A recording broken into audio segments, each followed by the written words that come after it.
Ambassador Zara had never imagined that the most important negotiation of her career would take place in a small cafe on Earth's moon colony. The Galactic Council had chosen her specifically for this mission because of her reputation for finding peaceful solutions to the most complex conflicts. What they hadn't anticipated was that she would fall in love with a human. Dr. Marcus Chun sat across from her, his dark eyes focused on the holographic displays showing troop movements across 3-star systems. The Kethmar Empire had been expanding aggressively for the past 2 years, conquering 12 worlds and enslaving their populations. The Council's response had been predictably bureaucratic: economic sanctions, strongly worded resolutions, and endless committee meetings. The evacuation ships from Kepler 442b should reach the refugee stations within 6 hours, Marcus said, his voice carrying the weight of someone who had seen too much suffering. As the head of the Interstellar Humanitarian Aid Organization, he had coordinated the rescue of over 2 million civilians from Kethmar-occupied territories. Zara reached across the table and touched his hand. Even after 3 years of marriage, the simple contact sent warmth through her scaled skin. Humans, she had learned, were incredibly tactile beings, and Marcus had taught her to appreciate the comfort of touch. The Council approved funding for another refugee settlement on Proxima Centauri C, she said, trying to keep her tone hopeful. It's not much, but it's not enough. Marcus pulled up another display, showing casualty reports from the latest Kethmar advance. They're not just conquering worlds, Zura. They're systematically breaking the spirit of entire species. The psychological profiles we're seeing from survivors, it's deliberate torture on a planetary scale. Zara's throat sacs fluttered, a sign of distress among her people, the Velani. As one of the Council's most experienced diplomats, she had worked tirelessly to maintain the fragile peace that had existed in this galaxy for over a century. The Galactic Accords clearly stated that conflicts should be resolved through negotiation, mediation, and economic pressure. Military intervention was considered a last resort, to be authorized only after all peaceful options had been exhausted. The Kethmar are not unreasonable, she said, though the words fell hollow even as she spoke them. Ambassador Krull has agreed to another round of negotiations next week. Perhaps if we offer them exclusive mining rights to the Altair system. Marcus stood abruptly, his chair scraping against the floor. The few other patrons in the cafe looked over briefly before returning to their conversations.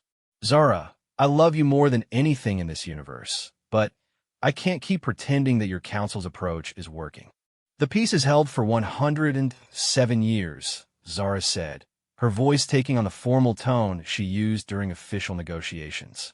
Before the Galactic Accords, this galaxy was torn apart by wars that lasted centuries.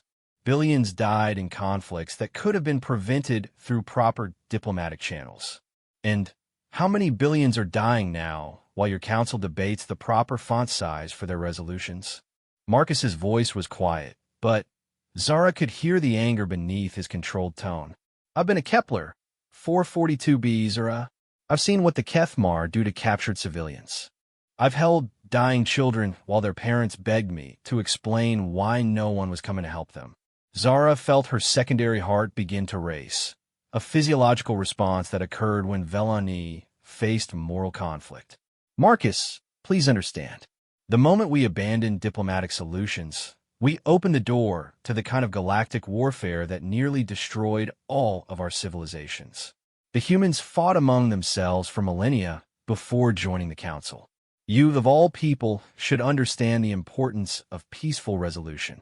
Marcus turned to look out the cafe's large window, which offered a view of Earth hanging in the black sky like a blue marble. You know what's funny about human history, Zara? Every time we've faced a truly existential threat, every time we've encountered pure evil, peace was never the answer. Peace was what we fought for, what we achieved after we destroyed the threat. But evil doesn't negotiate. Evil doesn't compromise. Evil only understands one language. What are you saying? Zara stood and joined him at the window, placing her hand on his shoulder. I'm saying that the Kethmar understands something about humans that your council doesn't. Marcus pulled up his personal tablet and showed her a classified report marked with the seal of the Human Defense Consortium. They've been studying human military history for the past year. Battle of Thermopylae, Normandy, Stalingrad, the Siege of Terra during the AI wars. They know that humans have a particular talent for warfare. Zara read the report with growing alarm. The Kethmar had compiled detailed analyses of human combat psychology, tactical innovations, and what they termed escalation thresholds. According to their research, humans possessed an unusual combination of strategic thinking and berserker instincts that made them uniquely dangerous opponents. They're afraid of us, Marcus continued. That's why they haven't attacked any human colonies directly. They're testing the Council's resolve, seeing how far they can push before humanity decides that enough is enough. The Human Defense Consortium is bound by the same accords as every other Council member, Zara said, though she could hear the uncertainty in her own voice. Humanity agreed to submit to peaceful arbitration for all interstellar disputes. Marcus laughed, but there was no humor in it. Zara, do you know why the Human Defense Consortium was formed? To coordinate defensive measures for human colonies in accordance with Council guidelines. No. Marcus turned away from the window and looked directly into her large golden eyes. The HDC was formed because every major human government realized that the Galactic Council's idea of defense was fundamentally inadequate. We agreed to try your way, to give peace a chance, but we never agreed to let innocent people die while bureaucrats debate proper procedures. Zara felt a chill run through her body. Marcus, what aren't you telling me? Before he could answer, both of their communicators chimed simultaneously with an emergency alert. Zara activated the holographic display, and her blood turned cold.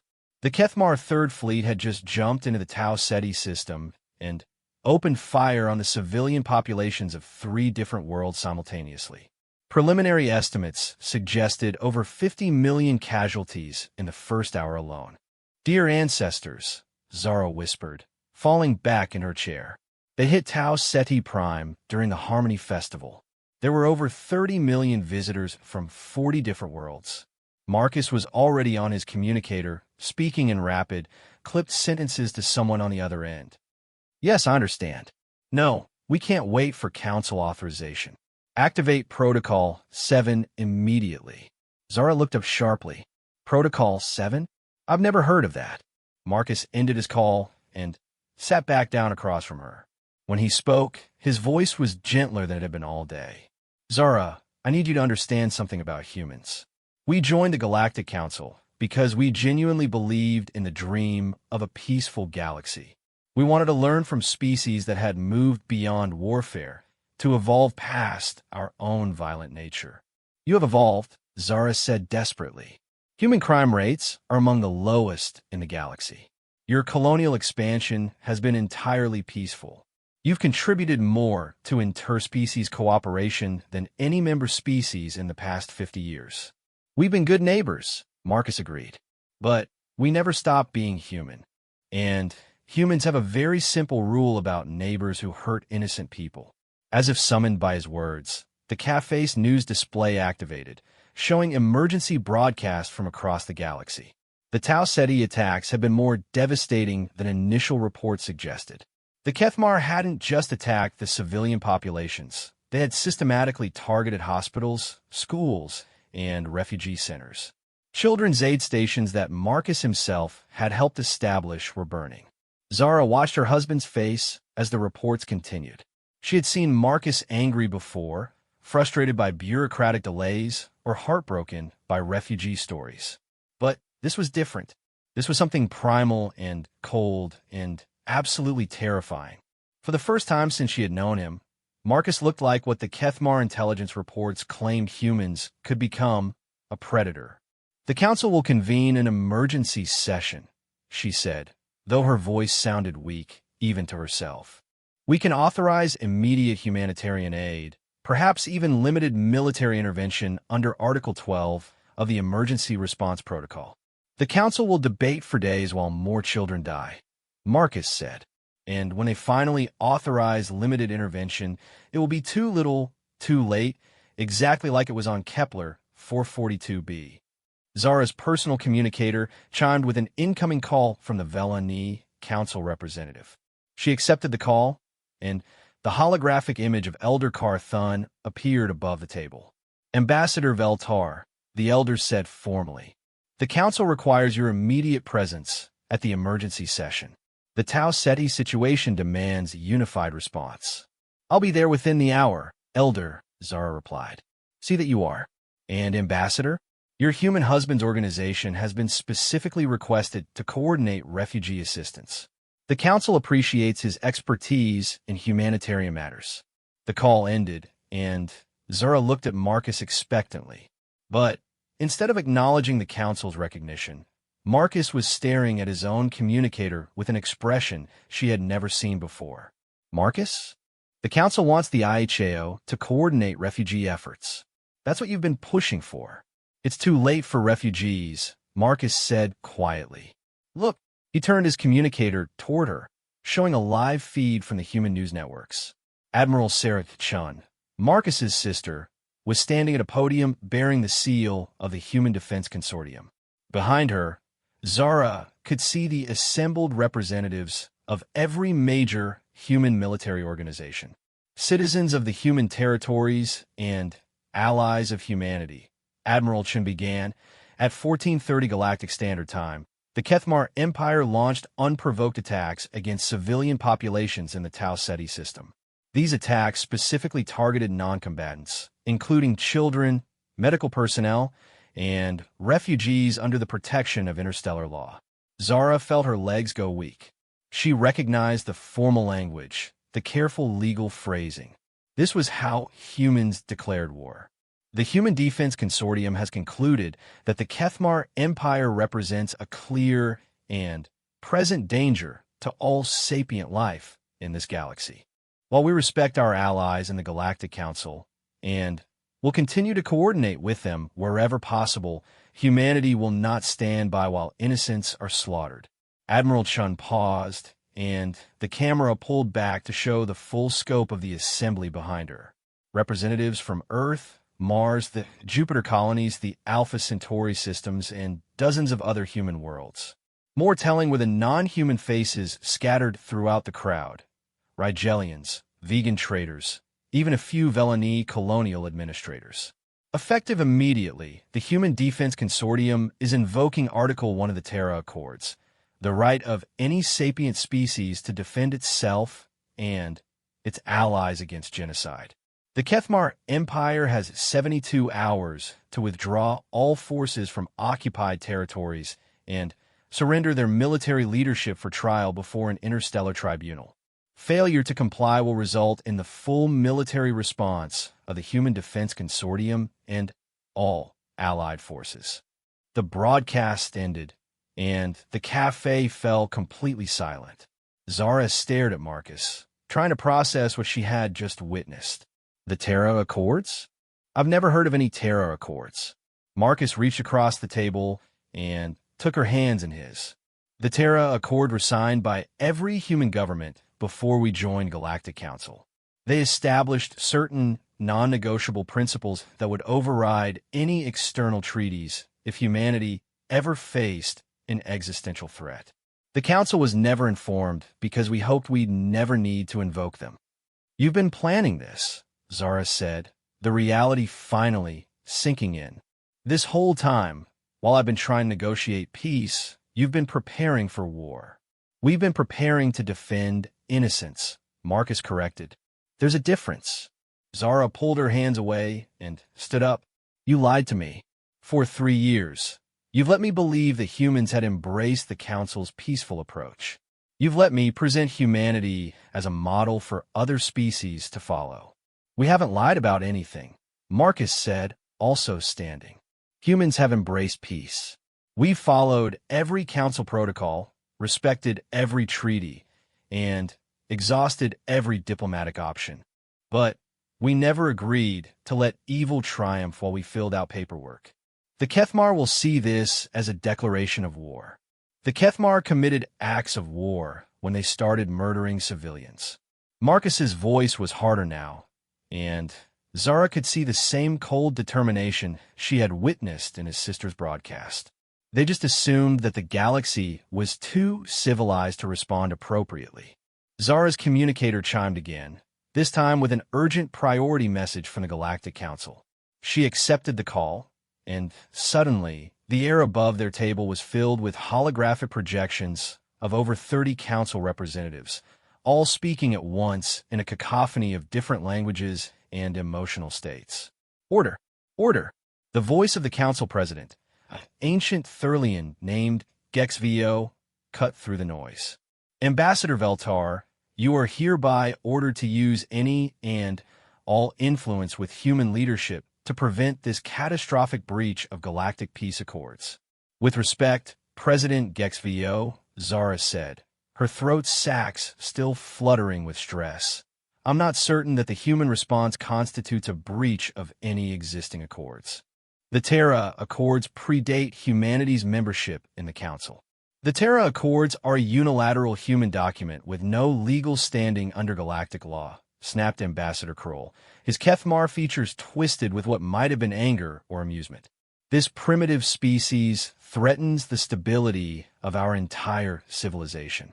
Marcus leaned forward slightly, and when he spoke, his voice carried a tone that Zara had never heard from him before. Ambassador Kroll, your empire has exactly 71 hours and 43 minutes to comply with our demands. I strongly suggest you use that time wisely. The Kethmar ambassador's expression shifted to something that looked distinctly like fear. You dare threaten a representative of the Kethmar Empire? I'm not threatening anyone, Marcus replied calmly. I'm simply informing you that my species has a very particular set of skills developed over millennia of conflict resolution. Skills that we had hoped never to use again. But if innocent people continue to die while you play political games, you will discover exactly why the Kethmar Intelligence Service has been studying human military history. The call ended abruptly as multiple representatives disconnected simultaneously. Zara stared at her husband, trying to reconcile the gentle humanitarian she had married with this quiet, terrifying stranger. Marcus, she said softly, what have you done? He looked at her with eyes full of sadness and determination. What humans always do when faced with evil, Zara. We've decided to stop it 60 hours after the Human Defense Consortium's ultimatum. Zara found herself in the most uncomfortable position of her diplomatic career. The Emergency Galactic Council session had been extended for the third consecutive day, with no resolution in sight. Representatives from 47 different species argued endlessly about proper procedures, legal precedents, and the dire consequences of allowing humans to act unilaterally. Meanwhile, Marcus had disappeared. Not literally. She knew exactly where he was. The Human Defense Consortium had established a command center in the Luna City military complex, and Marcus was coordinating humanitarian efforts for the inevitable refugee crisis that would follow whatever the humans were planning. But, emotionally, the gentle man she had married seemed to have been replaced by someone she barely recognized.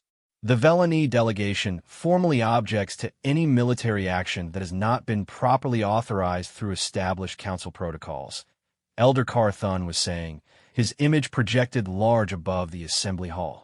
The humans' unilateral decision threatens the very foundation of galactic civilization. Zara watched from the diplomatic observation deck as her own people condemned her husband's species. The irony was not lost on her that she had spent years advocating for peaceful solutions, only to discover that peace might require the threat of overwhelming violence. If I may address the council, a new voice interrupted the proceedings. The speaker was Admiral Sarah Chun, Marcus's sister, who had been granted speaking privileges as a representative of a Human Defense Consortium. She stood at the center of the circular assembly hall, surrounded by the holographic projections of species from across the galaxy.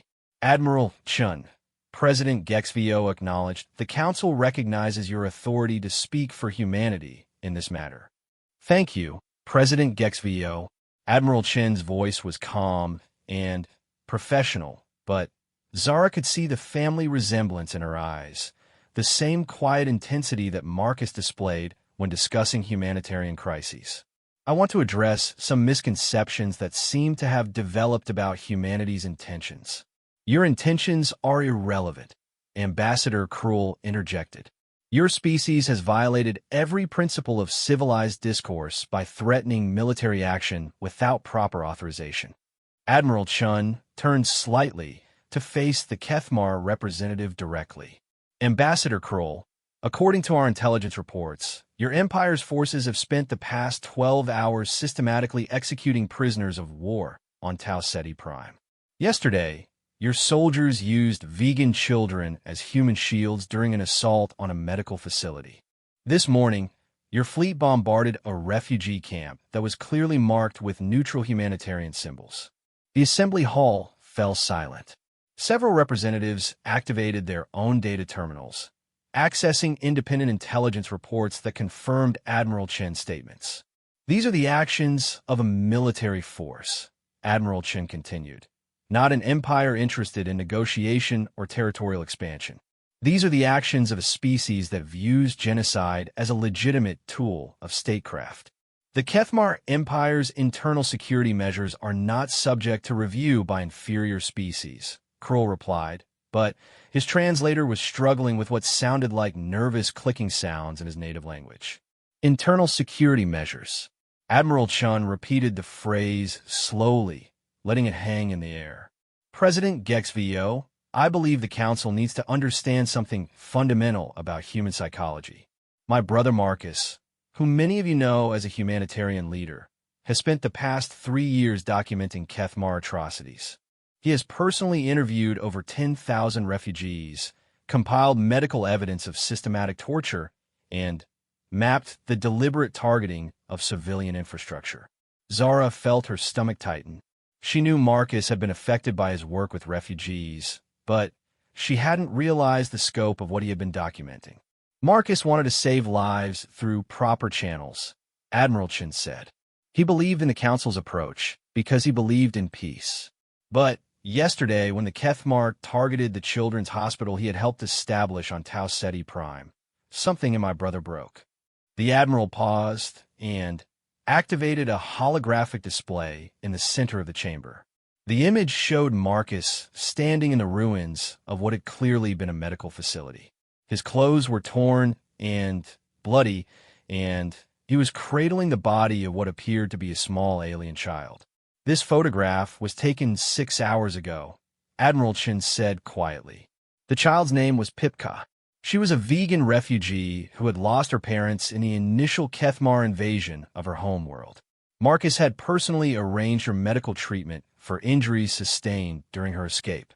When the Kethmar bombed the hospital, Pipka was undergoing surgery to repair damage from shrapnel wounds. Zara felt tears beginning to form in her eyes.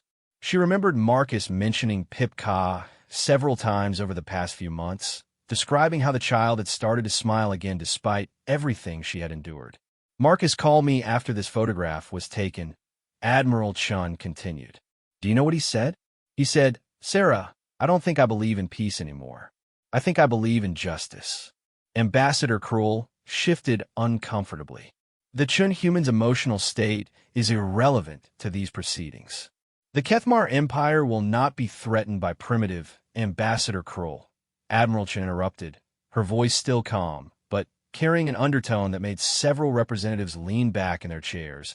I need you to understand something about humans that your intelligence reports may have missed. We are not a species that threatens.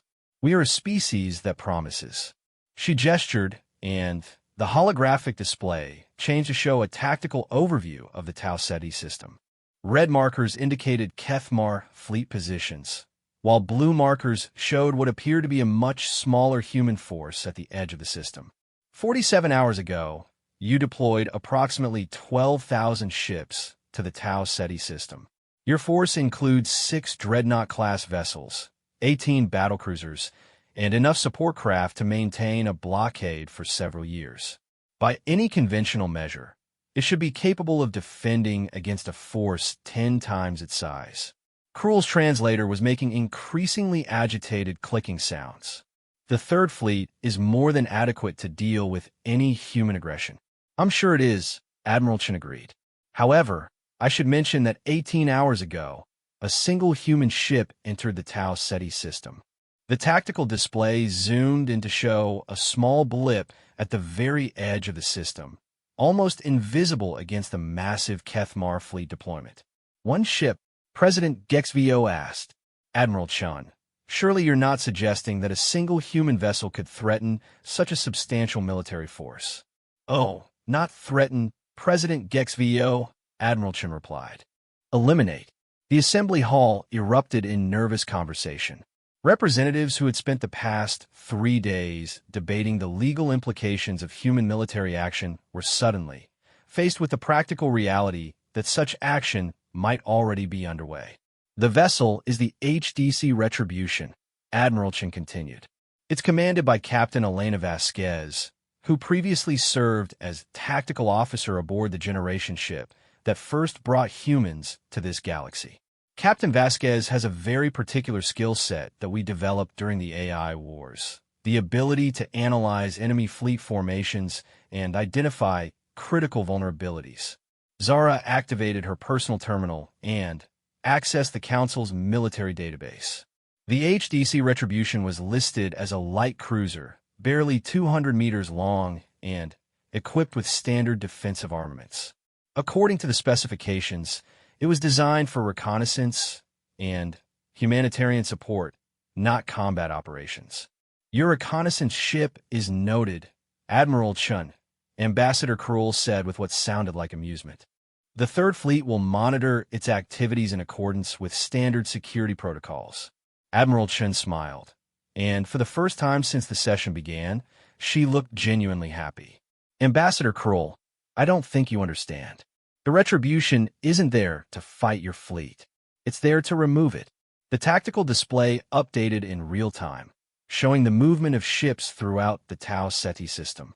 The massive Kethmar fleet was arranged in a classic defensive formation around the 3 inhabited planets, while the tiny human ship moved slowly along the system's edge, apparently conducting routine sensor sweeps. Captain Vasquez spent 14 hours analyzing your fleet's deployment, Admiral Chen explained. She identified 47 critical vulnerabilities in your formation, including the fact that your command ship is using predictable encryption protocols and your supply vessels are operating on automated navigation systems that can be remotely accessed. Krull's clicking became more agitated. Human technological capabilities are insufficient to challenge Kethmar fleet security. You're absolutely right, Admiral Chen agreed. Human technology is quite primitive compared to most galactic civilizations. We compensate for our technological limitations through what we call tactical innovation. The display changed again, this time showing a detailed breakdown of the Kethmar fleet's communication networks, power distribution systems, and supply chains. Red lines indicated points of failure, while yellow markers showed secondary vulnerabilities. For example, Admiral Chen said, pointing to a cluster of supply ships, your fleet's food distribution system relies on a centralized processing facility aboard your primary logistics vessel. Captain Vasquez has determined that a precisely targeted electromagnetic pulse could disable the facility's biocontainment systems, rendering approximately 70% of your fleet's food supplies toxic within 6 hours. Several council representatives were frantically accessing their own intelligence systems, trying to verify the human claims about Kethmar fleet vulnerabilities. Similarly, Admiral Chun continued, your fleet's communication network routes all messages through a primary relay system that can be overwhelmed using relatively simple signal amplification techniques. A coordinated burst transmission on the correct frequencies would render your entire fleet temporarily deaf and mute. These are theoretical vulnerabilities, Krull protested, but his translator was struggling to keep up with his increasingly rapid speech patterns. Your single ship cannot possibly execute such complex operations simultaneously. Admiral Chen's smile widened. Ambassador Krull, I think there's been a misunderstanding. The Retribution isn't going to execute these operations. She gestured again, and suddenly, the tactical display exploded with new information. What had appeared to be empty space around the Kethmar fleet was now filled with hundreds of small contacts, each barely larger than a fighter craft. Those are human, autonomous, tactical drones, Admiral Chun explained matter-of-factly. They've been in the system for approximately 36 hours, using passive stealth technology to avoid detection. Each drone is equipped with specialized equipment designed to exploit one specific vulnerability in your fleet's infrastructure. The assembly hall fell completely silent. Even the ambient noise from the environmental systems seemed to fade as every representative stared at the tactical display in shock. The massive Kethmar fleet was completely surrounded by what appeared to be a swarm of tiny human machines. You see, Admiral Chun continued, humans learned something important during our wars with artificial intelligence. Large, powerful weapons are impressive, but they're also vulnerable. Small, numerous, precisely targeted weapons are much more effective against complex systems. Ambassador Krull was no longer translating his speech, simply clicking and chittering in patterns that suggested extreme agitation. Several other Kethmar representatives had joined the call, all speaking simultaneously in their native language. Admiral Chin, President Gexvio, said slowly, "Are you telling this council that humanity has effectively neutralized the Kethmar Third Fleet without firing a shot?" "Not neutralized, President Gexvio," Admiral Chin replied. "Surrounded. The drones are in position to disable every critical system in the Kethmar fleet simultaneously, but they haven't actually done anything yet." "Yet," Krull managed to translate. "Yet," Admiral Chin agreed. "You still have approximately 23 hours to comply with our original demands. Withdraw your forces from all occupied territories and surrender your military leadership for trial. If you do so, the drones will withdraw peacefully, and this incident will be resolved through proper diplomatic channels." The tactical display updated again, showing text messages being transmitted from the human drones to the Kethmar fleet. The messages were simple. "You have been targeted. Comply with HDC demands, or your ship will be disabled. You will not be harmed if you surrender." "This is an act of war," Krull shouted, apparently abandoning his translator entirely and speaking an accented but understandable galactic standard. "No, Ambassador Krull," Admiral Chin replied calmly. "This is an act of war prevention. Your empire can choose to withdraw peacefully, or it can choose to have its military capabilities systematically dismantled by remote control. Either way, the genocide stops today." Zara stared at the tactical display, trying to process what she was witnessing. Hundreds of tiny human machines, each one programmed with intimate knowledge of Kethmar technology, positioned to cripple one of the galaxy's most powerful military fleets without causing a single casualty. It was exactly the kind of precise, overwhelming response that Marcus had described as uniquely human. President Gexvio was consulting with his advisory staff, speaking in rapid whispers while the rest of the council waited in stunned silence. Finally, he turned back to address Admiral Chun. "Admiral, the council appreciates humanity's innovative approach to conflict resolution. However, we must insist that any military action be coordinated through proper diplomatic channels. Surely some compromise can be reached." Admiral Chin nodded respectfully. "President Gexvio, humanity deeply values its membership in the Galactic Council and will continue to work within established diplomatic frameworks wherever possible. However, I should mention that the drones surrounding the Kethmar fleet represent only a small fraction of human tactical capabilities." She gestured one final time, and the display pulled back to show the entire galaxy. Suddenly, red markers began appearing throughout known space, each one representing a human military asset that had apparently been positioned without anyone's knowledge. "The Human Defense Consortium has been preparing for this possibility for several years," Admiral Chin said quietly. "We hoped it would never be necessary, but we have the capability to simultaneously neutralize every Kethmar military installation in the galaxy within 72 hours. The number of red markers was staggering. There were human assets positioned near every major Kethmar base, every occupied world, every strategic resource in Kethmar space. More disturbing were the markers positioned near the home worlds of other galactic civilizations, including several near Velani territory. The message to the galaxy is simple, Admiral Chin concluded. Humanity will not tolerate genocide. We will not stand by while innocent beings are tortured and murdered for the political ambitions of any empire, regardless of their military strength or political connections. Ambassador Krull had gone completely silent, staring at the display with what Zara recognized as pure terror. The other council representatives were frantically accessing their own military intelligence, trying to determine if their own territories had been similarly infiltrated.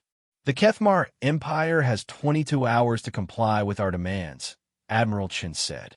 If they choose not to comply, they will discover that humanity's reputation for violence is not a relic of our primitive past. It is a carefully maintained capability that we employ only when all other options have been exhausted.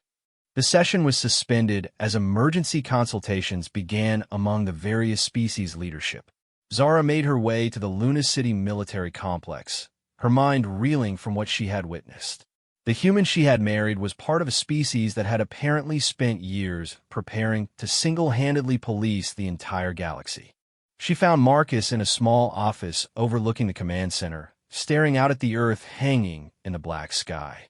He looked exhausted, older than he had just days before. "Did you watch the council session?" he asked without turning around.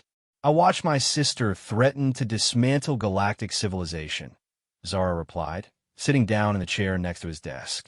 Marcus finally turned to look at her, and she saw that his eyes were red with unshed tears. Pipka was 7 years old, Zara.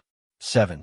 She had learned to speak 3 different languages because she wanted to help other refugee children who didn't speak galactic standard. "I know," Zara said softly. "I'm sorry about Pipka. I'm sorry about all of them. Are you sorry about what we're doing to stop it?" Zara considered the question carefully. As a diplomat, she was horrified by the breakdown of established protocols and the threat to galactic stability. As a being who valued life and justice, she was awed by the precision and restraint the humans had shown in their response. "I'm terrified about what you're doing," she said finally. "But I think I understand why you're doing it." Marcus reached over and took her hand. "The Kethmar will probably surrender," he said quietly. "Our intelligence suggests that their leadership is primarily motivated by opportunism rather than ideology. When they realize that continuing their expansion will result in the complete destruction of their military capabilities, they'll likely calculate that withdrawal is the more profitable option. And if they don't surrender?" Marcus was quiet for a long moment. "Then, the galaxy will learn why humans developed a reputation for being dangerous long before we developed a reputation for being peaceful." The Kethmar Empire's response came with 3 hours remaining on the human ultimatum. Primitive mammals. Grand Admiral Thekvor's transmission began, his massive form filling the main display in the Human Defense Consortium Command Center. The Kethmar leader's 6 arms gestured dismissively, while his translator rendered his words into multiple galactic languages simultaneously. "Your pathetic technological trinkets do not frighten the heirs of the eternal conquest." Zara watched from the observation deck as hundreds of human military personnel continued their work with calm efficiency. There was no panic, no frantic last-minute preparations. If anything, the humans seemed almost relieved that diplomacy had finally failed. "The Third Fleet will demonstrate the folly of challenging Kethmar superiority," Thekvor continued. "Your drones will be destroyed, your ships will be scattered, and your species will learn the price of interfering with the destiny of superior beings." The transmission ended, and Admiral Sarah Chun turned to address the assembled staff. "All stations, confirm readiness status. Tactical coordination online," reported a voice from the drone control station. "Fleet assets in position and awaiting orders," came from the Strategic Command Desk. "Refugee evacuation protocols activated on all occupied worlds," announced the Humanitarian Coordination Section. Admiral Chin nodded and activated the main tactical display. The view showed the Tau Ceti system, where the massive Kethmar fleet was beginning to break formation. Instead of withdrawing as the humans had demanded, the Kethmar ships were moving to attack positions around the tiny HDC Retribution. Captain Vasquez, Admiral Chen spoke into her communicator, "You are authorized to implement Protocol 7. Show them what humans do when we're finished talking." Marcus, who had been standing quietly beside Zora, suddenly gripped the observation deck railing. "Sarah, wait. There are still civilian populations on those worlds. If the Kethmar retaliate..." Marcus, his sister, interrupted gently. "Trust us. We've had 3 years to plan this." The tactical display zoomed in to show individual ships within the Kethmar fleet. Each vessel was now marked with dozens of small red dots, representing the human drones that had silently positioned themselves throughout the enemy formation. For several seconds, nothing seemed to happen. Then, the lights went out. Not literally. The command center's emergency lighting immediately activated, but on the tactical display, the massive Kethmar dreadnoughts simply went dark. One by one, the power signatures of 12,000 enemy ships flatlined as their primary systems were simultaneously disabled. "What did you do?" Zara whispered. "Electromagnetic pulse bursts targeted at their primary power coupling systems," Admiral Chun explained matter-of-factly. "The drones delivered precisely calibrated energy discharges that overloaded their main reactors without causing dangerous explosions. Every ship in their fleet just lost power, life support, communications, and navigation." On the display, the Kethmar vessels were beginning to drift. Without power for their engines or maneuvering thrusters, 12,000 ships were now floating helplessly in space while their crews struggled to restore emergency systems. "This is impossible," came Grand Admiral Thekvor's voice over the emergency communication channel. The transmission was weak and filled with static, clearly coming from backup systems. "Our shields were raised. Our point defenses were active." Admiral Thekvor, Captain Vasquez's voice responded from the HDC Retribution. "Your shield were calibrated to deflect weapons fire, not microscopic infiltration drones. Your point defenses were designed to track incoming missiles, not autonomous units smaller than your sensor resolution." Humanity spent several centuries learning to fight enemies with superior technology. We got very good at finding creative solutions. Zara stared at the tactical display in amazement. The most powerful military fleet in known galactic history had been neutralized in less than 30 seconds by machines so small that the enemy sensors couldn't even detect them. "Your crews are unharmed," Captain Vasquez continued, "but your ships will remain powerless until you comply with our demands. We've also disabled your communication systems to prevent coordination of any counterattack. However, this channel will remain open so that you can announce your surrender when you're ready." The channel went silent. On the tactical display, hundreds of small human vessels began moving into the system. Medical ships, refugee transports, and engineering craft designed to provide humanitarian assistance to both the liberated populations and the disabled Kethmar crews. "How long can they survive without power?" Marcus asked. "Each ship has approximately 48 hours of emergency life support," Admiral Chen replied. "More than enough time for them to realize that cooperation is their only viable option. Meanwhile, our medical teams are already en route to the surface to begin treating casualties from the occupation." Zara watched as the rescue operations began. The humans weren't just disabling enemy ships. They were simultaneously implementing a comprehensive humanitarian response. Medical facilities that had been destroyed during the Kethmar attacks were being replaced with mobile human hospitals. Refugee camps were being established with supplies and personnel already in transit.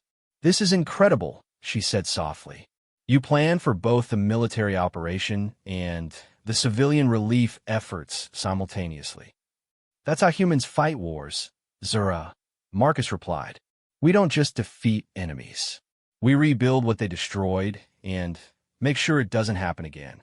Admiral Chun was coordinating with multiple departments simultaneously, her voice calm and professional as she managed what was essentially a galactic-scale emergency response operation. Medical teams to Tau Ceti Prime, refugee coordination to Tau Ceti 7, engineering corps to restore infrastructure on all three worlds. I want civilian populations receiving aid within 6 hours. Admiral, came a voice from the communication station. We're receiving priority transmissions from Kethmar military installations throughout their territory. They're demanding to know the status of the Third Fleet. Put them through, Admiral Chin ordered. The main display filled with the faces of Kethmar military commanders from across their empire. Their expressions range from confusion to anger to poorly concealed fear. "What have you done to our fleet?" demanded one of the commanders, his translator struggling with rapid-fire questions in the Kethmar language. "We have demonstrated human capabilities," Admiral Chun replied calmly. "Your Third Fleet is intact, but powerless. Your crews are unharmed, but unable to continue their attacks against civilian populations. They will remain in this condition until your empire complies with our demands." "The Kethmar Empire does not negotiate with inferior species," another commander shouted. "You're not negotiating," Admiral Chin pointed out. "You're being informed of new reality. Your most powerful fleet has been neutralized without a single human casualty. More importantly, it was neutralized by a force so small that your sensors couldn't detect it until it was too late." She gestured, and the tactical display switched to show the entire galaxy. The red markers representing human assets began to pulse slowly, drawing attention to their positions near every major Kethmar installation. "These assets have been in position for months," Admiral Chun continued. "While your empire was planning its expansion, humanity was planning your containment. Every military base, every occupied world, every strategic resource in Kethmar space is currently within range of human tactical capabilities." The Kethmar commanders fell silent, apparently accessing their own intelligence reports to verify the human claims. However, Admiral Chin added, her tone becoming slightly more diplomatic, "Humanity prefers peaceful solutions. If the Kethmar Empire announces its immediate withdrawal from all occupied territories and agrees to submit its military leadership for trial before an interstellar tribunal, we can resolve this situation without further conflict." "And if we refuse?" one of the commanders asked. Admiral Chin's expression didn't change, but somehow her presence seemed to fill the entire command center. "Then you will discover that the Third Fleet's current situation is just a demonstration. Humanity has the capability to disable every Kethmar military asset simultaneously. Your choice is whether you want to negotiate withdrawal while you still have ships to withdraw, or whether you want to negotiate from a position of having no military capabilities whatsoever." Before any of the commanders could respond, new alarms began sounding throughout the command center. A communications officer turned toward Admiral Chun with a look of concern. "Admiral, we're receiving an emergency transmission from the Galactic Council. President Gexvo is demanding immediate human compliance with emergency peace protocols." Admiral Chun sighed. "Put the president through." President Gexvo's ancient Thurlian features appeared on a secondary display, his expression showing the strain of the past few days. "Admiral Chun, the Council has voted to invoke Article 15 of the Galactic Peace Accords. All military operations must cease immediately to allow for mediated negotiations." "President Gexvo," Admiral Chun replied respectfully, "humanity appreciates the Council's concern for galactic stability. However, I should point out that Article 15 requires the consent of all parties to a conflict. The Kethmar Empire has not requested mediation. The Kethmar Empire is hereby requesting Council mediation," Grand Admiral Thekvor's voice interjected from the disabled fleet. "We invoke our right to protection under galactic law." Zara leaned forward, recognizing the legal maneuver. By requesting Council intervention, the Kethmar were essentially admitting they couldn't handle the human response militarily, while simultaneously trying to use galactic bureaucracy to avoid the consequences of their actions. "Very well," Admiral Chen said. Humanity will honor Council mediation protocols. However, I should mention that our current military operations fall under the category of humanitarian intervention rather than acts of war. We are not attacking Kethmar forces. We are simply preventing them from attacking civilians. Your drones have disabled our entire fleet. Tigful protested. Your entire fleet was engaged in genocide, Admiral Chun replied calmly. Under interstellar law, any actions necessary to prevent ongoing crimes against humanity are considered defensive measures, not aggressive acts. President Gexvo was consulting with his legal advisors, apparently trying to determine whether the human position had any basis in galactic law. Admiral Chun, he said finally, the Council requests that you maintain current positions while mediation proceedings begin. However, we must also request that you refrain from expanding operations against other Kethmar territories. I'm afraid that's not possible, President Gexvo, Admiral Chun replied. Our intelligence indicates that Kethmar forces on 17 different worlds are currently executing prisoners in response to the Third Fleet situation. Humanitarian law requires us to prevent these atrocities. As if to emphasize her point, the galactic tactical display began updating in real time. Throughout Kethmar space, small human assets were beginning to move toward their targets. The precision was astounding. Each asset was positioned to neutralize specific military targets while avoiding any civilian areas. How many assets do you have deployed? President Gexvo asked quietly. Admiral Chen consulted her tactical display. Approximately 47,000 autonomous units positioned at 1,312 strategic locations across Kethmar territory. Each unit is programmed with detailed intelligence about its target and specific instructions to minimize collateral damage. The number was staggering. The human military had infiltrated the entire Kethmar empire without anyone noticing, positioning enough assets to simultaneously neutralize the galaxy's most aggressive civilization. Admiral, Marcus spoke from the observation deck. What happens after we disable their military? Are we planning to occupy Kethmar territory? Absolutely not, Admiral Chen replied immediately. Humanity has no interest in conquest or occupation. Once Kethmar military capabilities have been neutralized and their leadership has been handed over for trial, we will withdraw completely. The occupied worlds will be returned to their original inhabitants, and the Kethmar civilian population will be free to establish whatever government they choose, as long as it doesn't include genocide as a policy option. Zara found herself amazed by the scope and precision of human planning. They had prepared not just for military victory, but for the entire post-conflict reconstruction process. Medical teams, engineering corps, refugee assistance, even temporary governmental structures for liberated worlds. Everything had been anticipated and prepared. The Council requires time to consider this unprecedented situation, President Gexvo announced. All parties will maintain current positions while legal precedents are researched and proper procedures are established. Of course, President Gexvo, Admiral Chen agreed. However, I should mention that maintaining current positions means that Kethmar forces throughout their empire will remain disabled until negotiations are complete. Our humanitarian teams will continue providing assistance to both Kethmar crews and liberated civilian populations during this period. The transmission ended, and the command center returned to its quiet efficiency.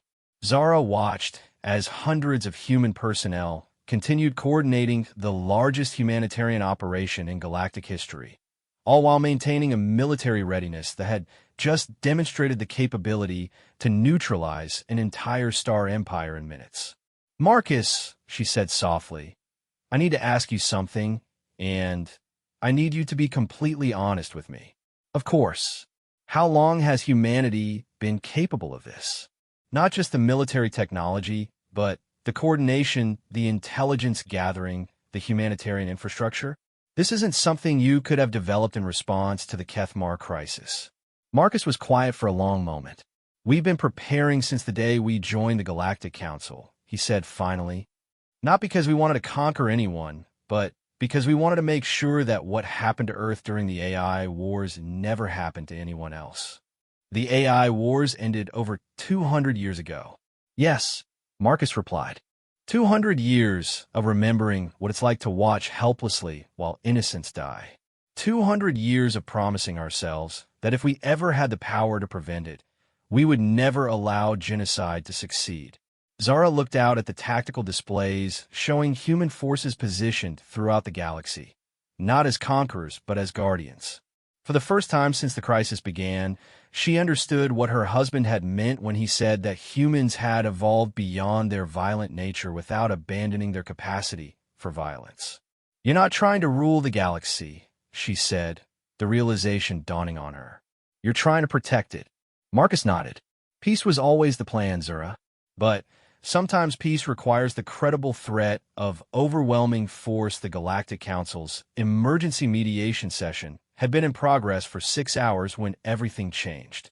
Zara sat in the diplomatic gallery, watching as representatives from 47 different species attempted to establish legal frameworks for a situation that had no precedent in galactic history. The humans had effectively neutralized the military capabilities of an entire star empire without firing a shot, while simultaneously launching the largest humanitarian operation ever recorded. No existing law covered such circumstances. The Rigelian Consortium recognizes humanity's claimed humanitarian motivations, Ambassador Kelthera was saying, her crystalline features reflecting the chamber's ambient light. However, the unilateral deployment of military assets without council authorization represents a fundamental threat to galactic governance. Marcus had been called away from the session to coordinate refugee operations, leaving Zara to observe the proceedings alone. She found herself in the strange position of defending her husband's species while simultaneously trying to understand the implications of their actions. "If I may address the distinguished Rigelian representative," Admiral Chun responded from the center of the chamber, "humanity's actions were taken under the authority of the Terra Accords, which predate our membership in this council. More importantly, they were taken to prevent ongoing genocide, which supersedes any procedural considerations under interstellar law." President Gexvio consulted his legal advisors before responding. "Admiral Chun, while the Council acknowledges humanity's humanitarian concerns, the deployment of military assets throughout galactic space without proper notification creates dangerous precedents. What prevents other species from taking similar unilateral actions based on their interpretation of interstellar law?" "President Gexvio," Admiral Chun replied calmly, "what prevents other species from committing genocide based on their interpretation of territorial sovereignty? The Council has spent 6 days debating proper procedures while civilians died. Humanity simply decided that some things are more important than bureaucracy." The chamber fell silent. Several representatives shifted uncomfortably as the human admiral's words highlighted the Council's institutional failures during the crisis. "The human position is noted," President Gexvio said diplomatically. "However, the Council must consider the broader implications of allowing any member species to deploy military force without authorization, regardless of their stated motivations."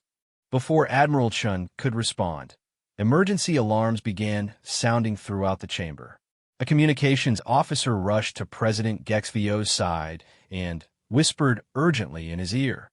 The president's ancient features paled as he absorbed whatever information he had received. "Ladies and gentlemen," President Gexvio announced, his voice carrying a note of barely controlled panic. "We have just received an emergency transmission from the Kethmar Empire's capital world. Grand Imperator Zathkul wishes to address this assembly directly." The main holographic display activated, showing the throne room of the Kethmar Empire. Grand Imperator Zathkul, the absolute ruler of the most aggressive militaristic society in known space, sat on his massive ceremonial throne surrounded by the symbols of conquered worlds. But something was wrong with the image. The transmission was coming from emergency backup systems, and several of Zathkul's advisors appeared to be in states of barely controlled terror. "Council of Inferior Species," Zathkul began, his translator rendering his words with the usual Kethmar arrogance. The Eternal Empire demands immediate cessation of human aggression against our sovereign territory. Admiral Chen stood and addressed the projection directly. Grand Imperator Zathkal, humanity has made no aggressive moves against your territory. We have simply disabled military assets that were being used to commit genocide. You have invaded our space with your technological parasites. Zathkal roared, his 6 arms gesturing wildly. You have crippled our fleets, infiltrated our installations, and the transmission cut off abruptly. When it resumed several seconds later, the Grand Imperator appeared to be receiving urgent reports from his military advisors. His expression shifted from anger to confusion to something that looked remarkably like fear. "Impossible," he muttered, apparently forgetting that the transmission was still active. "How can they be everywhere at once?" Admiral Chen activated her own tactical display, showing the current status of operations throughout Kethmar space. "Grand Imperator, perhaps you would like to explain to the Council what your forces have been attempting to do for the past 6 hours. The Galactic Tactical Overview showed a stunning level of activity. Throughout Kethmar territory, military installations were going offline in rapid succession. Not destroyed, simply disabled, with their power systems knocked out and their communication arrays rendered inoperable. Simultaneously, humanitarian assets were moving to provide assistance to liberated civilian populations. The humans are systematically dismantling our entire military infrastructure," one of Zathkal's advisors reported, apparently not realizing that the council session was still receiving their transmission. "Every base, every outpost, every strategic installation is being neutralized simultaneously." "How many human ships?" Satkul demanded. "That's just it, Grand Imperator. Our sensors show no human ships, no human fleets, nothing large enough to pose a military threat. But our facilities are losing power and communications across 17 star systems." Admiral Chen cleared her throat, drawing attention back to the council chamber. "Grand Imperator, your military is being neutralized by the same autonomous systems that disabled your 3rd Fleet. Microscopic infiltration drones that have been positioned throughout your territory for the past several months." The implications of her statement sent shocked murmurs throughout the council assembly. The humans hadn't just prepared to neutralize a single fleet. They had prepared to neutralize an entire galactic empire. "This is an act of war," Zathkal shouted, apparently regaining his composure. "The Eternal Empire will respond with the full might of our remaining forces." "What remaining forces?" Admiral Chun asked quietly. On the tactical display, the devastating scope of human operations became clear. Every major Kethmar military installation across their entire territory was now marked with red status indicators. 17 star systems, over 1,000 major facilities, hundreds of thousands of military personnel, all effectively neutralized within 6 hours. "Your army bases have lost power and communications," Admiral Chen continued. "Your naval installations cannot launch ships or coordinate operations. Your orbital defense platforms are offline. Your strategic command centers are operating on emergency backup systems only. Grand Imperator, the Kethmar Empire's military no longer exists as a functional organization." The silence in the council chamber was absolute. Representatives from dozens of different species stared at the tactical display in amazement and terror. The humans had just demonstrated the capability to single-handedly neutralize the galaxy's most powerful military empire in less than a day. However, Admiral Chen added, her tone becoming more diplomatic, "Your civilian infrastructure is completely intact. Your cities are unharmed, your population centers have not been attacked, and your governmental functions continue to operate normally. Humanity has no quarrel with the Kethmar people, only with your empire's military leadership." Zathkal was consulting frantically with his advisors, apparently trying to understand the scope of what had happened to his forces. "Grand Imperator," President Gexvio interjected, "the Council strongly encourages you to consider the human offer of negotiated settlement. The current situation provides an opportunity for peaceful resolution without further escalation. Peaceful resolution? Satkurloged bitterly. The humans have destroyed everything we spent centuries building. Our fleets, our bases, our entire military structure lies in ruins. Actually, Admiral Chun corrected, your military infrastructure is completely intact. We've simply disabled it temporarily. Power can be restored, communications can be re-established, and your personnel are unharmed. If you comply with our demands, your empire can retain its territorial integrity and civilian government. And if we refuse, Admiral Chin's expression didn't change, but somehow her presence seemed to expand, filling the chamber with quiet authority. Then, the disabling becomes permanent. Your military installations will remain powerless indefinitely. Your occupied territories will be permanently liberated, and your empire will exist as a civilian-only organization under permanent humanitarian oversight. You cannot monitor an entire star empire. Grand Imperator, Admiral Chin replied calmly. We just neutralized an entire star empire in 6 hours using assets you couldn't detect until they activated. Monitoring your compliance will be significantly easier than dismantling your military capabilities. Zara watched the exchange with growing understanding. The humans weren't conquering the Kethmar Empire. They were offering them a choice between civilized behavior and complete military irrelevance. It was perhaps the most sophisticated application of overwhelming force in galactic history.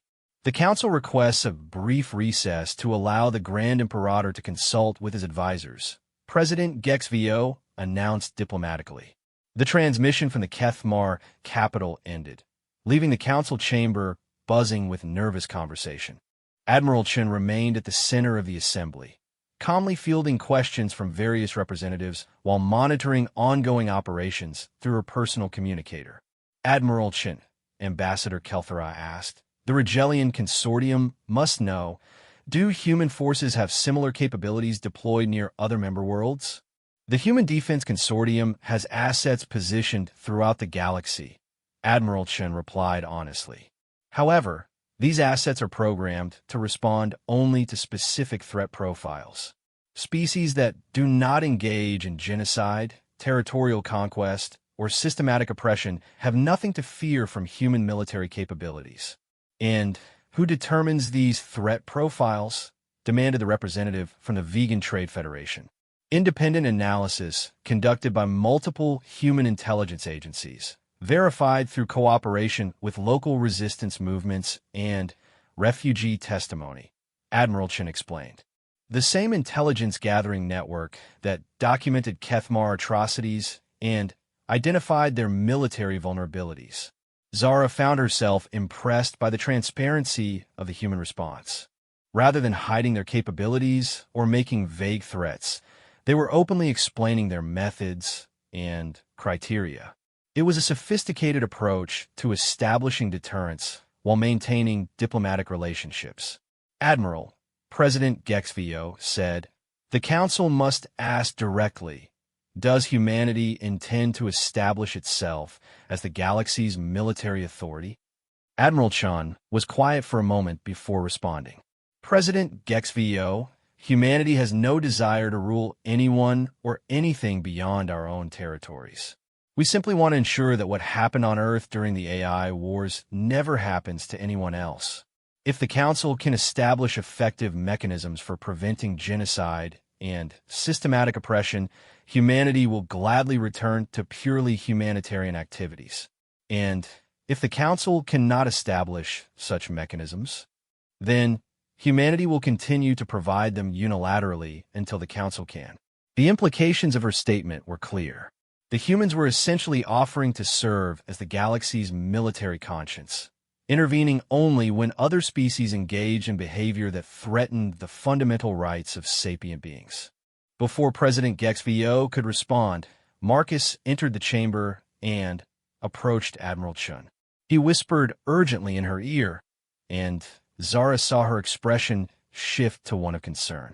Ladies and gentlemen, Admiral Chen announced, "I've just received an urgent report from our humanitarian teams on the liberated worlds.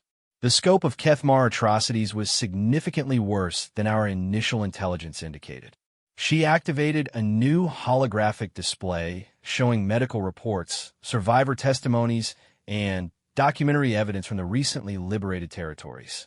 The images were horrific: systematic torture, medical experimentation, deliberate starvation, and mass executions conducted as psychological warfare against surviving populations.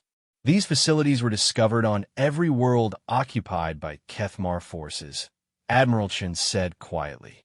"Our medical teams estimate that over 40 million sapient beings were killed in what can only be described as concentration camps designed for maximum psychological trauma." The council chamber fell silent as representatives absorbed the scope of what the Kethmar Empire had been doing to conquered populations. Several ambassadors were visibly shaken by the evidence. The Kethmar military leadership responsible for these atrocities must face justice, Admiral Chen continued. Humanity will not negotiate on this point. They will be handed over for trial before an interstellar tribunal, or they will be extracted by human forces. President Gexvo looked around the chamber, apparently gauging the reaction of the various representatives. "The Council will take these new revelations under advisement during our deliberations with the Grand Imperator." President Gexvo, Admiral Chen said firmly, "There is nothing to deliberate.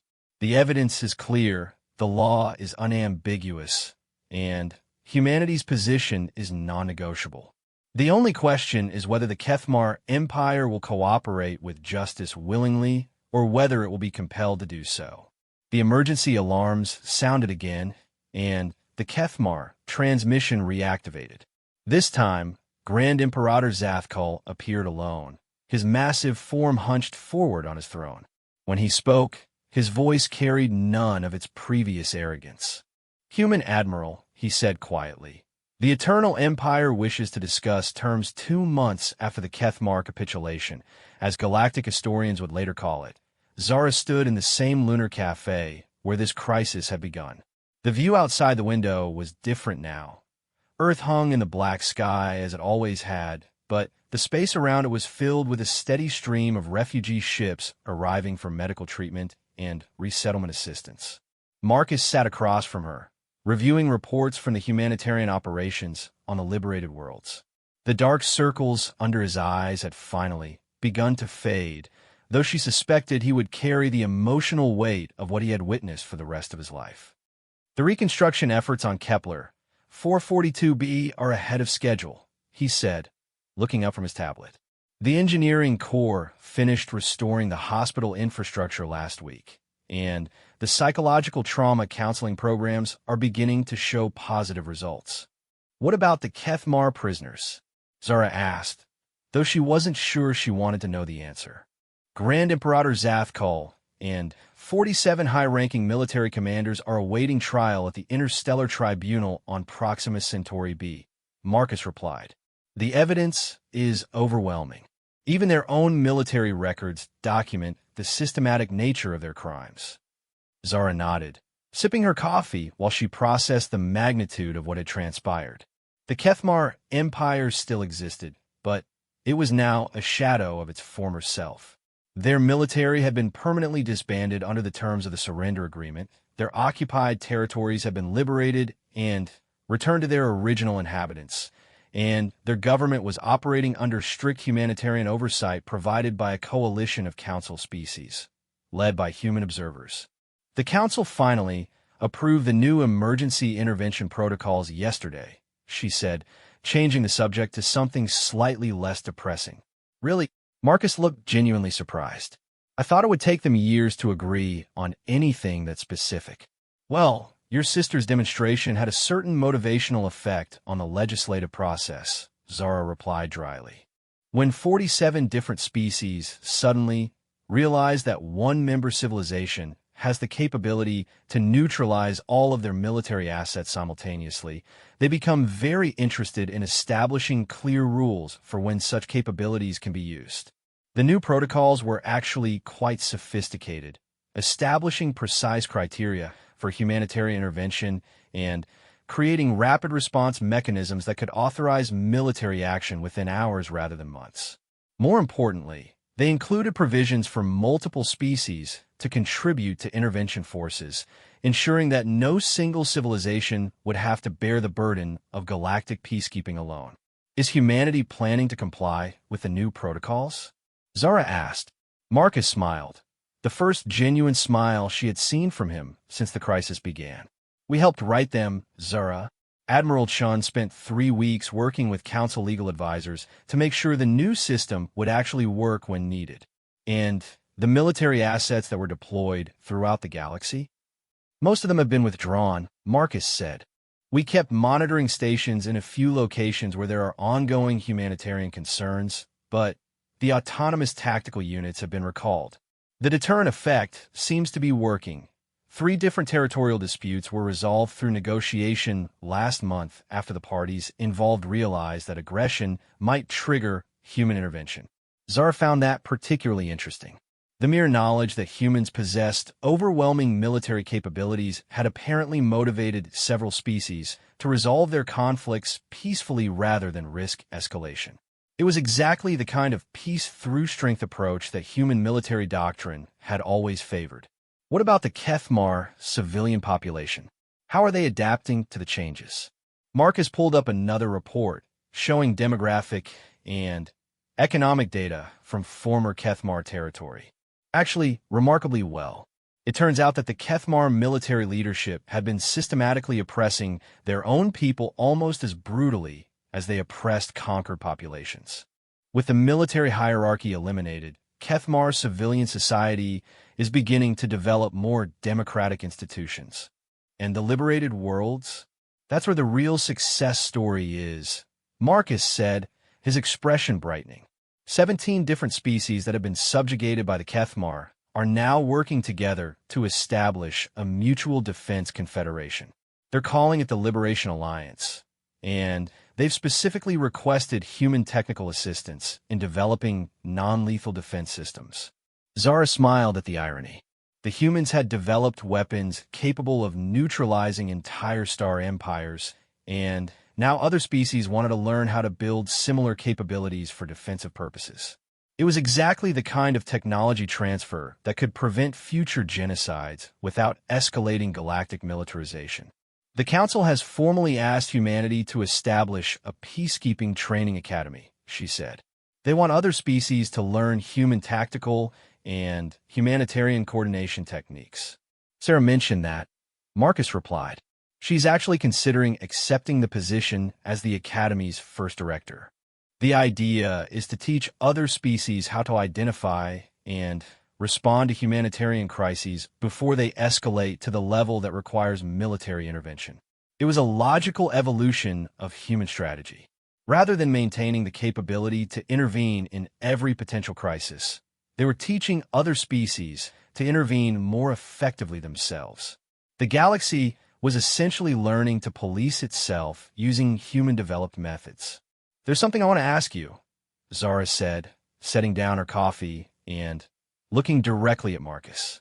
The night before everything started, when you told me that evil doesn't negotiate, did you already know about the autonomous drones? Marcus was quiet for a moment. I knew that humanity had capabilities that hadn't been publicly disclosed, he said finally. But I didn't know the scope or the specific technical details.